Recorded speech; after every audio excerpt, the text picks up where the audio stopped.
Faqala hiya khamsun wahya khamsun. Maka Allah berfirman, 5 waktu itu sama dengan 50 waktu. La ibadul qaul ladayya, la ibadalul qaul ladayya. Tidak boleh lagi setelah 5 ini, tidak boleh ada lagi permintaan keringanan. Wes cukup 5. Ya, maka sampai 5 sekarang. Ini riwayat ini. Ya. Faraja'tu ila Musa, faqala raja' rabbak. Kembali lagi aku kepada Musa. Musa lagi menyarankan kembali minta keringanan. Nabi menyatakan istahyaitu min rabbi. Wes 5 itu baik. Aku sudah malu meminta keringanan kepada Tuhanku. Tsumman talaka bi hatta intaha bi ila sidratil muntaha. Kemudian aku dibawa sampai ke sidratul muntaha. Bismillahirrahmanirrahim. Ya, malam ini kita lanjutkan bahasan hadis Sahih Bukhari, bagian pertama dari kitab tentang sholat. Kemarin sudah tayamum, sebelumnya wudu, dan tayamum saya pikir sudah jelas. Masih ada 2-3 hadis yang belum dibahas, tapi itu hanya menguatkan. Maka kita langsung membahas kitab tentang sholat. Yang pertama, bagaimana sholat diwajibkan pada malam Isra Mi'raj. Nah, ini hadis panjang, ya harus kita bacakan ini, karena disinilah awal mula diceritakan tentang kewajiban sholat. Nanti di sini berulang-ulang Nabi Muhammad SAW atas saran Nabi Musa, tadinya 50 waktu menjadi 5 waktu. Ya, kalau orang Syiah tidak mempercayai hadis Bukhari, masa si Tuhan tidak paham Nabi Muhammad harus bolak-balik. Tapi sudah seperti itu. Hikmahnya apa? Pertama, bahwa kita menghormati senioritas. Jadi ada senioritas dalam Islam. Ya, kata Hasan al-Banna, man sabaqaka biyaumin sabaqaka bi'aqli. Siapa yang mendahului Anda 1 hari, berarti dia melebihi Anda 1 akal. Ya, kalau orang Barat menyatakan the experience is a good teacher. Ya. Pengalaman itu adalah guru besar, gitu ya. Ya. Jadi banyak hikmahnya di situ, ya kan? Hikmah yang lain ya, bahwa Allah itu memiliki kasih sayang, rahmatnya kepada manusia, terutama umat Islam. Tadinya 50 dikurangi jadi tinggal 5 top, gitu ya. Maka kita bersyukur. Nah, sudah 5 kita malas-malas lagi, ya keterlaluan. Keterlaluan kata orang. Ya. Nah, ini yang kita bahas.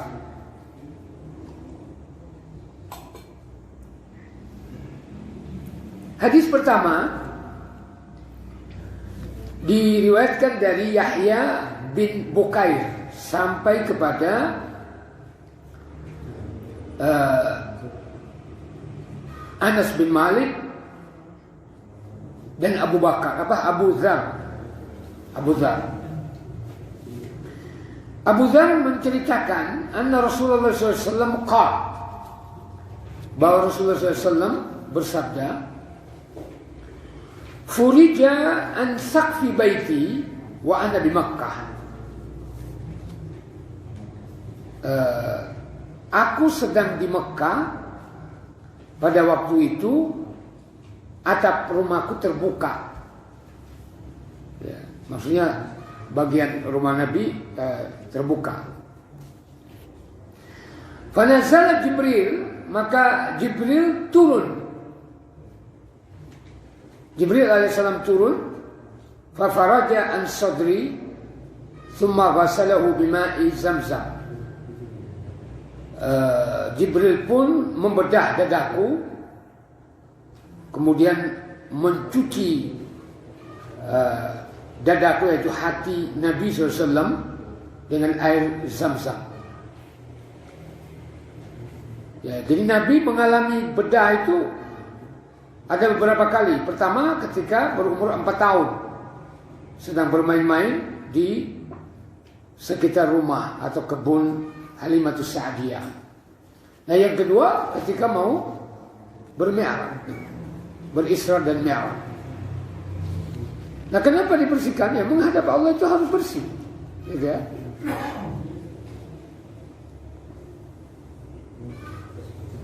Summa jaa bitastin min zahabin mumli'in hikmatan wa imanan.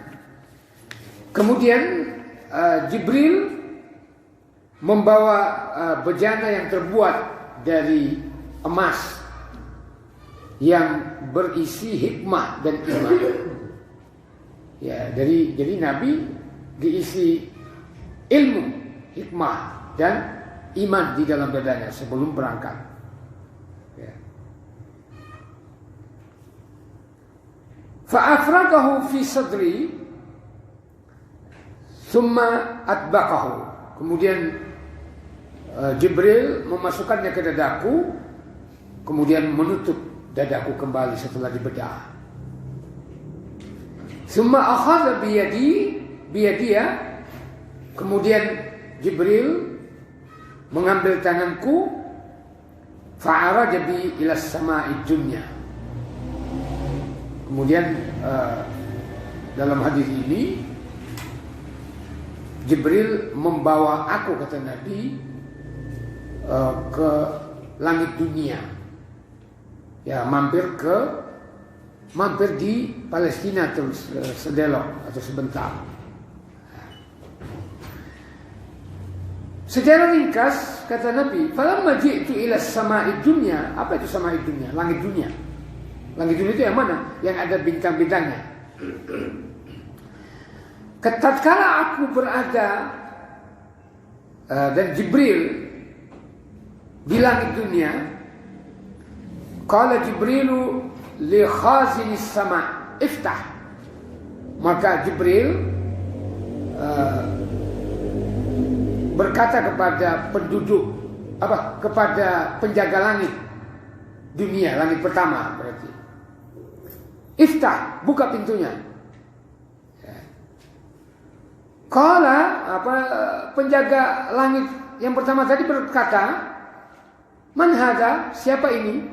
Nah, ini kita diajari adab dalam bertamu, gitu ya. Jadi rumahnya diketuk dulu pintunya. Baru tanya, man hadza, siapa itu? Qala hadza Jibril. Jibril berkata, ini Jibril. Qala hal ma'aka ahadun? Kemudian penjaga langit itu berkata kepada Nabi, kepada Jibril, apakah bersamamu ada seseorang? Jibril berkata, qala na'am, ya, ma'iya Muhammadun sallallahu alaihi wasallam. Bersamaku Muhammad sallallahu alaihi wasallam. Wa qala ursila ilaihi. Qala na'am. Maka penjaga langit tadi berkata, apakah dia sudah diutus menjadi rasul? Ya, berarti malaikat sudah tahu. Jibril menyatakan, na'am, ya, sudah dikirim, sudah diutus menjadi rasul. Falamma fataha alawna as-sama'ad dunya. Tatkala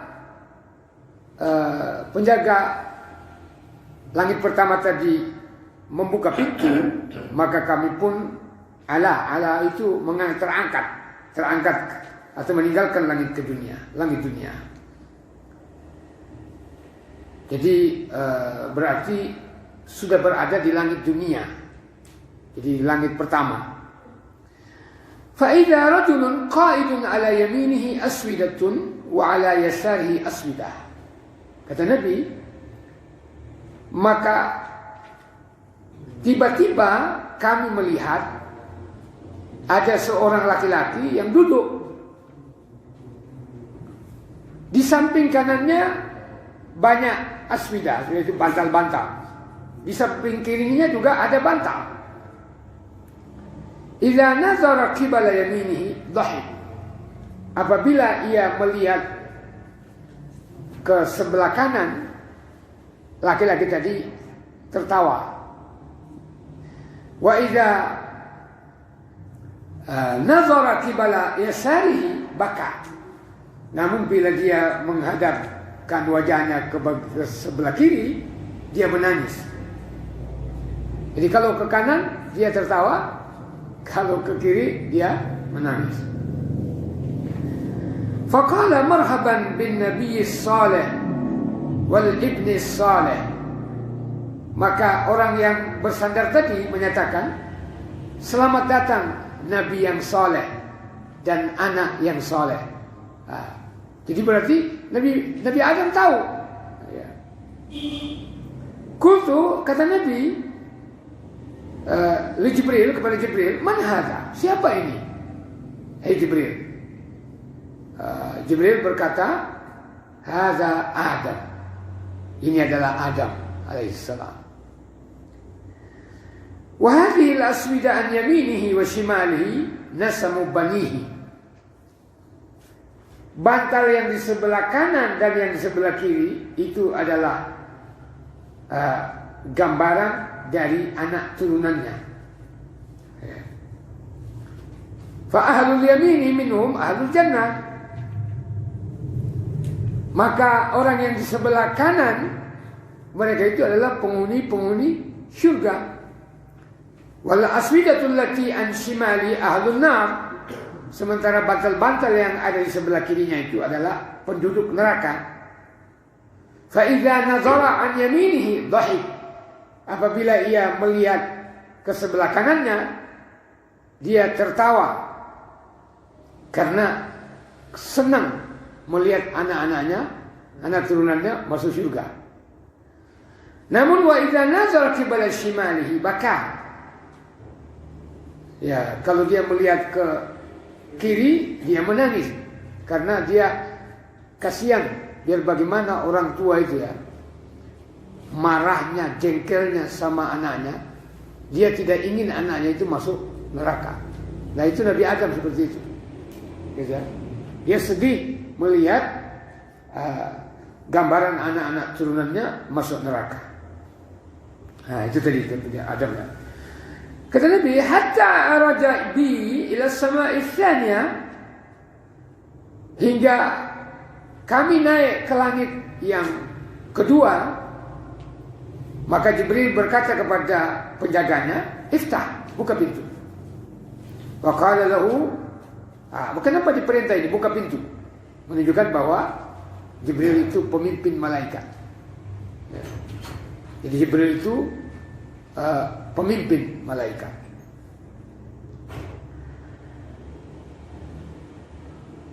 Ya, maka dibukakan pintu. Namun sebelum dibuka, penjaga langit yang kedua ini berkata seperti apa yang dikatakan oleh penjaga langit yang pertama. Dia buka pintu. Dalam hal ini Anas berkata bahwa Nabi Muhammad menyebutkan bahwa dia mendapatkan di langit ada Adam, ada Idris, ada Musa, ada Isa, ada Ibrahim. Jadi berarti ada 5 nabi salawatullahi alaihi. Wa lam yusbit kaifa manaziluhum, dan tidak disebutkan oleh Nabi bagaimana kedudukan mereka. Ghaira annahu zakara annahu wajada Adam fi sama'i dunya. Namun Allah Subhanahu wa taala Nabi Muhammad SAW menyebutkan bahwa dia mendapatkan Adam di langit dunia, langit pertama. Ibrahim pada langit ke-6. Anas berkata, jadi Anas yang meriwayatkan. Falamma marra Jibril bin Nabi sallallahu alaihi wasallam bi Idris, tatkala Jibril membawa Nabi melewati langit berikutnya, Nabi dan Jibril melewati Nabi Idris. Idris berkata, marhaban bin Nabi Saleh wal akhis Saleh. Selamat datang, hai Nabi yang saleh dan saudara yang saleh.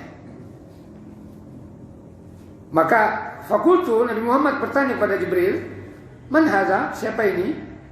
Jibril menjawab, hadza Idris. Nah, kata Nabi, summa marartu bi Musa. Kemudian aku melewati Musa alaihissalam. Musa berkata kepada aku, marhaban bin Nabi Saleh wal akhis Saleh. Selamat datang Nabi yang saleh dan saudaraku yang saleh. Ya. Nabi mau bertanya lagi, siapa ini? Jibril menjawab, Musa. Kemudian Nabi melewati Isa alaihissalam. Dia berkata juga sama dengan Nabi Musa. Nabi bertanya juga seperti bertanya kepada Musa. Tentang Musa, siapa ini? Ini adalah Isa. Marartu bi Ibrahim faqala marhaban bin Nabi Salih wal ibni Salih. Ya, jadi Adam dan Ibrahim menyatakan ibni Salih, berarti anak. Karena Nabi Muhammad itu turunan dari Nabi Ibrahim alaihissalam. Selamat datang Nabi yang saleh dan anak yang saleh. Ya. Kemudian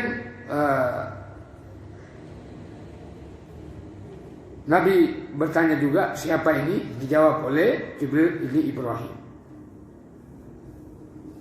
Nah, dalam diriwayatkan oleh bin Syihab, bukan dari Rizki bin Syihab ini. Fa'abarani Ibnu Hazm an Ibn Abbas wa Aba Habba al-Ansari kana yaqulani qala Nabi sallallahu alaihi wasallam summa urija bi hatta zahartu li mustawa asma'u fihi sarif al-aqlam. Ini keterangan lain ya.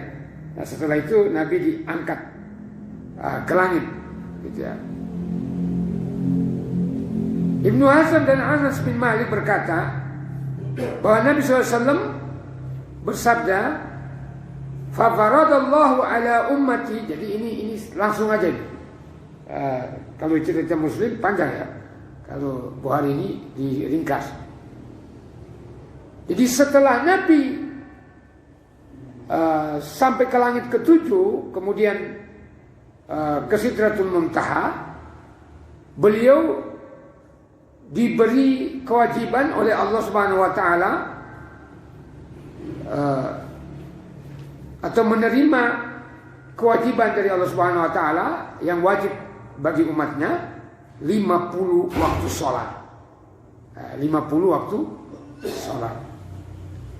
Nah, kalau dalam riwayat Muslim, Nabi Muhammad SAW bertemu dengan Musa pada langit kelima.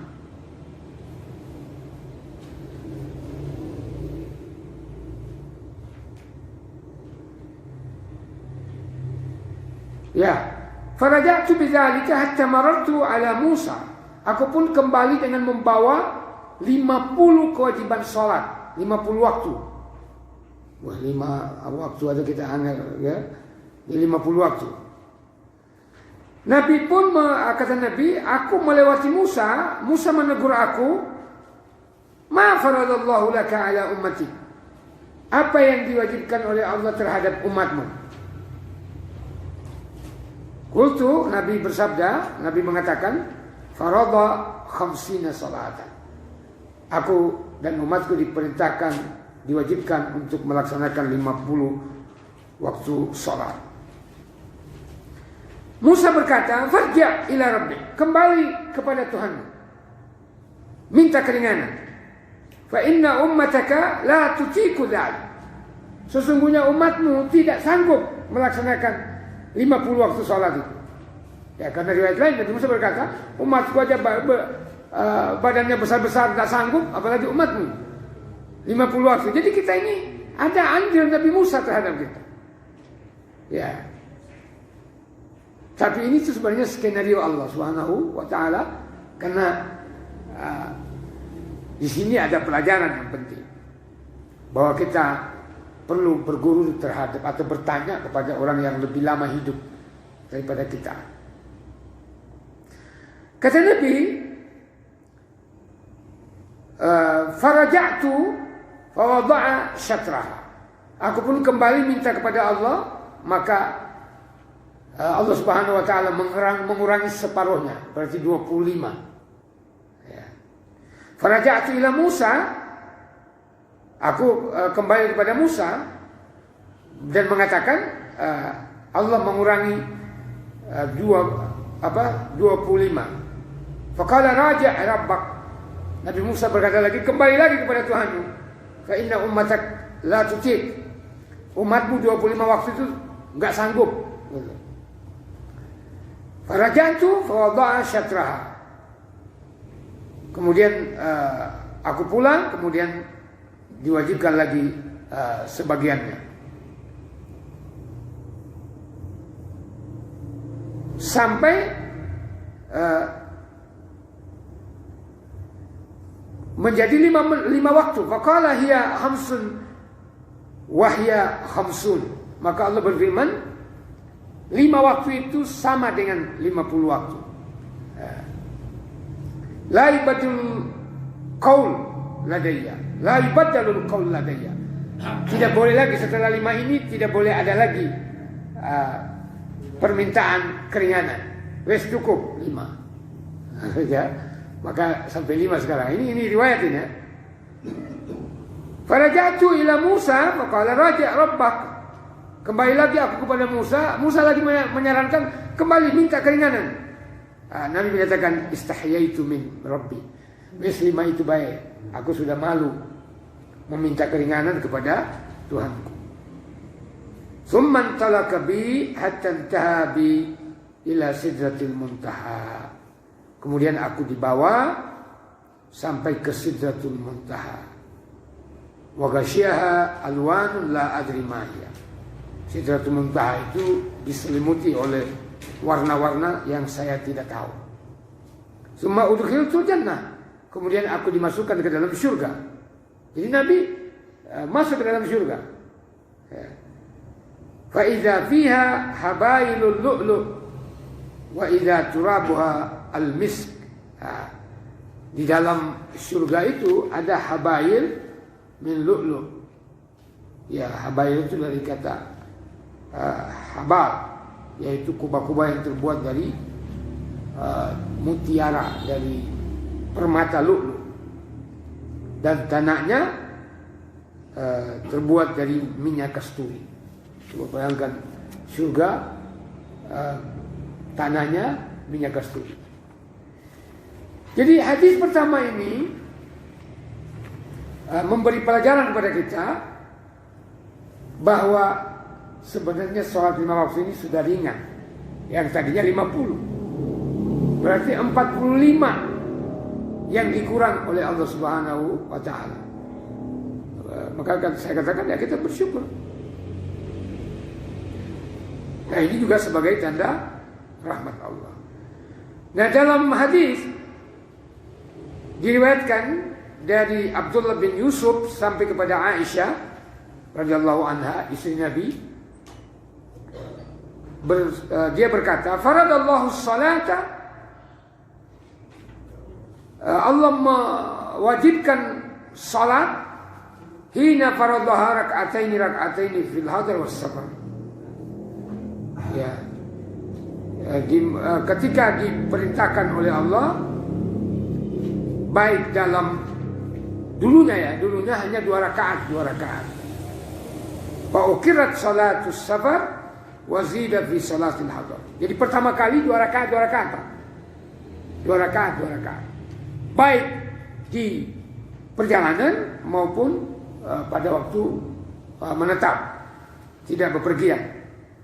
Maka ditetapkan salat dalam perjalanan 2 rakaat, sementara ketika dalam negeri tidak berangkat kemana-mana, dilakukan secara normal, yaitu maghrib 3 rakaat, isya 4 rakaat, zuhur asar 4 rakaat, subuh 2 rakaat. Kenapa subuh 2 rakaat? Karena subuh itu angel, gitu ya. Jadi ada hikmahnya di situ, banyak. Nah, ini Dua hadis ini meriwayatkan tentang kewajiban sholat. Kemudian hadis yang kedua, bab kedua, wajib melaksanakan sholat dengan menggunakan pakaian. Ya, artinya harus menutup aurat.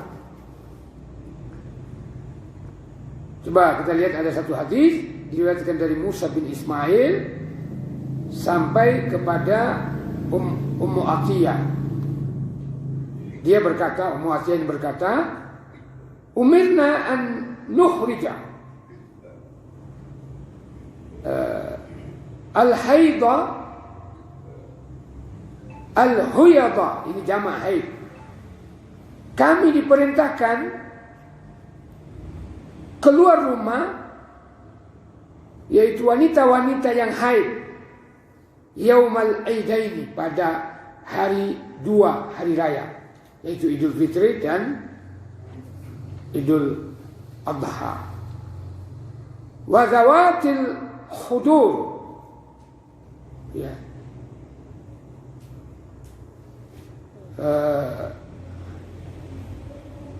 Fayashhaduna jama'atul muslimin. Jadi dalam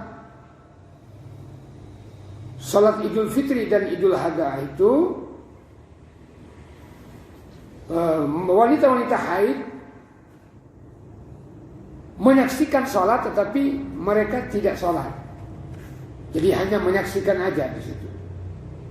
Ya, mendengarkan khutbah sebagai nasihat setahun sekali.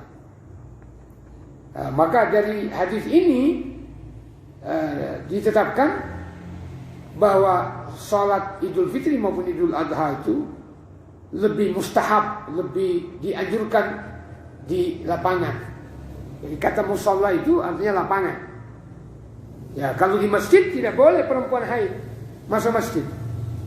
Ya, makanya dilaksanakan di lapangan. Jadi mau perempuan nifas atau haid, punya anak-anak kecil, dibawa anak kecilnya semua, gitu ya, untuk syiar Islam.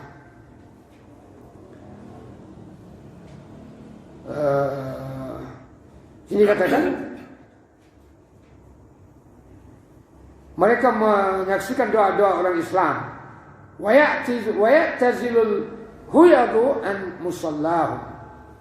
Namun wanita yang haid itu dipisahkan dari wanita-wanita yang sholat. Ya, berarti mereka di belakang. Di wanita yang haid dan bawa anak-anak itu di belakang. Berkata salah seorang wanita, ya Rasulullah, wahai Rasulullah, ihdana laisa laha jilbab. Ya. Salah seorang kami, atau ada orang di antara kami, dia tidak memiliki jilbab. Maka kemudian Rasulullah bersabda atau menjawab, litul bisha sahibatuha min jilbabiha. Hendaknya temannya meminjamkan jilbab miliknya kepadanya. Artinya kalau orang yang tidak punya baju, yang punya baju meminjamkan, gitu ya. Jilbab itu sebenarnya pakaian panjang bagi perempuan. Jilbab juga berarti pakaian yang menutup sekujur tubuh perempuan. Kemudian yang ketiga, mengikatkan pakaian di tengkuk ketika sholat. Diriwayatkan dari Ahmad bin Yunus sampai kepada Muhammad bin Al-Munkadiri. Dia berkata, "Shalla Jabirun fi izarin." Jabir melaksanakan sholat dengan satu sarung. Qad aqadahu min qibali qafahu. Ya, dia mengikatkan pada leher tengkuknya. Wasiyabu sementara pakaiannya mawdu'atun alal misjab. Ya. Pakaiannya ia menggantungkannya di gantungan baju misjab. Qala lahu qail tusalli fi izarin wahid. Salah seorang berkata kepada Jabir, apakah engkau salat dalam satu sarung? Faqala innama sana'tu dzalika liyarani ahmaku mithluk. Aku melakukan hal seperti itu agar seseorang melihat aku ya seperti orang yang ahmak itu, orang yang tidak paham, orang yang bodoh sepertimu. Ya. Wa ayyuna kana lahu thawbani ala ahli Nabi sallallahu alaihi wasallam. Nah, diriwayatkan oleh Jabir bin Samurah sebab mana ada pada zaman Nabi SAW ada di antara kami yang memiliki dua kain. Jadi karena itu ya seperti ini, satu kain aja begitu cukup zaman dia, karena memang kainnya kurang gitu ya. Nah, yang kemudian di akhir Nabi SAW menggunakan dua kain, ya seperti kita sarung dan baju. Nah, kalau ini ya kita pakai celana lagi untuk menutup. Kalau hanya pakai celana dalam ini bisa kelihatan gitu ya. Jadi harus pakai ini lagi, jadi dua lapis kayaknya, ada dua.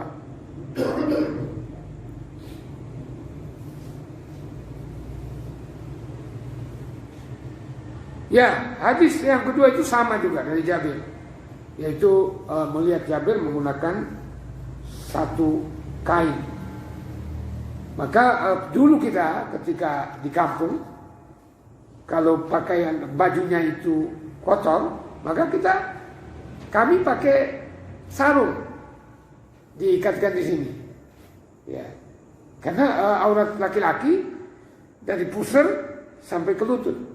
Jadi kalau lututnya sudah tertutup, sudah sah melaksanakan sholat. Ya. Kalau memang tidak ada pakaian. Nah, kalau ada pakaian, bahkan surat Al-A'raf dulu yang kita bahas, Allah mengatakan ya bani Adam, khudhu zinatakum inda kulli masjid. Jadi kita ke masjid itu memakai baju yang terbaik. Ya, jangan ke pesta memakai baju yang terbaik, bagus, baru, gitu ya. Nah, ke masjid pakai baju kos oblong, gitu ya. Sah sholatnya, tetapi kurang adabnya, kurang penghargaan. Menghadap presiden aja kita pakai baju bagus, apalagi menghadap Allah Subhanahu wa Ta'ala.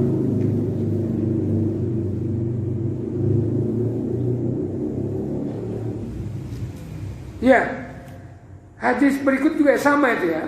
Nabi SAW, bahwa Nabi SAW sholat fi thawbin wahid. Bahwa Nabi SAW sholat menggunakan satu kain. Qad khalafa baina tarafai, yang sudah sobek-sobek di antara sisinya, atau sudah diikat. Ya, karena memang kurang ya.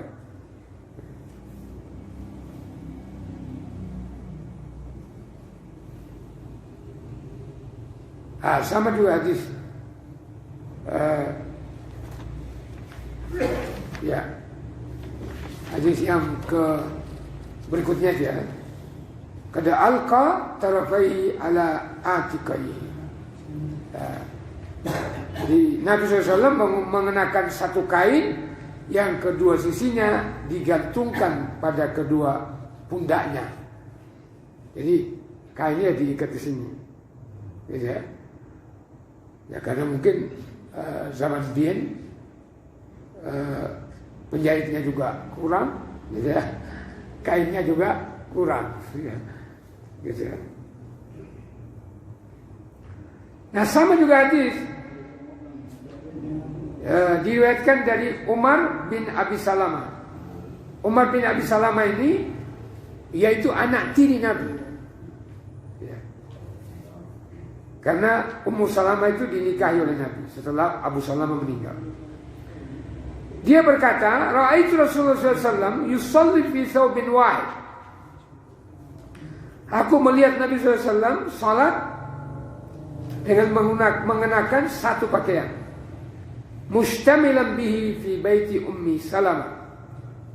Wadi'an tarafaihi ala atiqaihi. Jadi mustamilan. Ya. Jadi aku melihat Rasulullah SAW salat di rumah Ummu Salamah dengan mengenakan satu kain syamilan yang menutupi seluruh badannya. Ya berarti harus menutup aurat.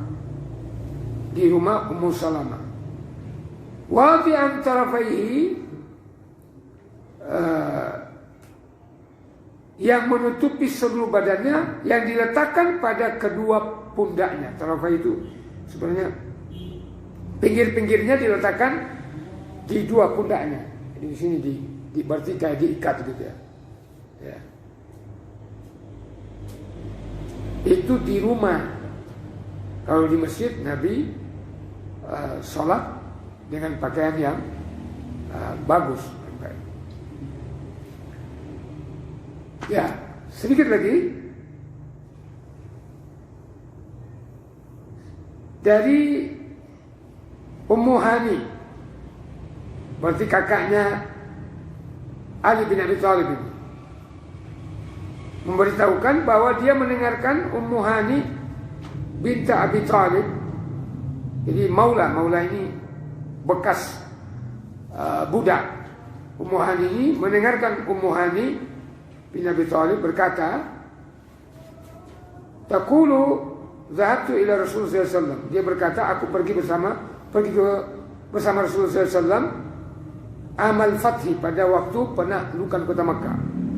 Wajadtuhu yaktasil. Aku dapatkan dia Rasulullah SAW mandi, sementara Fatimah menghalanginya. Ummu Hani berkata, aku memberi salam kepada Nabi. Kemudian Nabi bertanya, siapa itu atau siapa ini? Ummu Hani berkata, ana Ummu Hani, aku Ummu Hani binti Abu Thalib, berarti sepupunya Nabi. Beliau pun menyatakan, marhaba bi Ummi Hani, selamat datang Ummu Hani. Falamma faraga min ghusli, tatkala Nabi selesai mandi, Nabi salat 8 rakaat multakhifan fi thawbin wahid, dengan mengenakan satu pakaian. Falamman sarafa, tatkala selesai salat, aku berkata kepada beliau, ya Rasulullah, ya za'ama ibnu ummi annahu qatilun rajulan kad ajartuhu fulan bin wahai Rasulullah SAW, ibnu ummi, yaitu anak dari ibuku, za'ama, mengklaim telah membunuh seseorang. Kad ajartu fulan bin Hubairah, dan aku telah memberi ganti rugi kepada seseorang, yaitu Abu Hubairah. Maka Rasulullah SAW, kad ajarna man ajarti ya Ummu Hani. Rasulullah menjawab, mengatakan, kami telah setuju apa yang engkau berikan wahai Ummu Hani. Qalat, Ummu Hani berkata, wa dzaka duha, saat itu adalah waktu duha. Nah, yang kita catat sini bukan membayar diat pembunuhan, tetapi salat Nabi pada waktu itu 8 rakaat, yang dimaksud adalah salat duha. Nah, tetapi lebih spesifik lagi, menukik lagi, Nabi menggunakan satu kain salat. Ya, nah, itu di rumahnya, gitu ya. Nah, kayak baju begini, ini satu kain, gitu ya. Artinya satu yang utuh, tidak dipotong. Nah, dalam riwayat nanti kita akan dapatkan juga bahwa Nabi menganjurkan supaya menggunakan 2 potong kain. Ya, berarti di atas kemeja, yang di bawahnya sarung atau celana. Gitu. Saya kira ini lebih. Alhamdulillahi Rabbil Alamin.